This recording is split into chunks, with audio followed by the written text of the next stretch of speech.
ആളറിയാതെ എന്റെ ആൾക്കാരെ ഉപദ്രവിച്ചു. ആ ഒരു ദേഷ്യത്തിൽ ഞാനും എന്തൊക്കെയോ പറഞ്ഞു പോയി. അതൊക്കെ പോട്ടെ, പൊളിറ്റിക്സിൽ ഇതൊക്കെ സാധാരണമല്ലേ.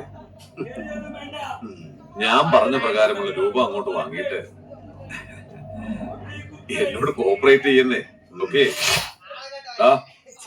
സാറിന് കുറച്ചുകൂടി മട്ടൻ കൊടുക്കടാ. കൊടുക്കാൻ സാർ. വേണ്ട വേണ്ട വേണ്ട, എന്റെ ഭക്ഷണം കഴിച്ചിട്ട് എങ്ങനെയുണ്ട്?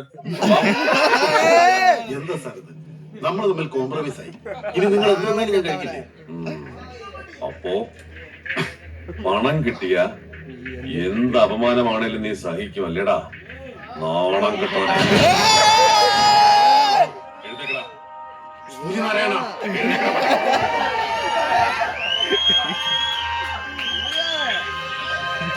എന്നോട് കോംപ്രമൈസ് ചെയ്യാനല്ല, അപമാനിക്കാനാ വിളിച്ചു വരുത്തിയത്. ഈ ആഹാരത്തിന് മുന്നിൽ വെച്ച് ഞാനിത് ചെയ്യുന്നത് ഇനി നീ ആഹാരം കഴിക്കുമ്പോഴെല്ലാം ഈ അപമാനം ഓർത്ത് നീറി പുകയാൻ വേണ്ടിയാ. മാനം കിട്ടവനെ.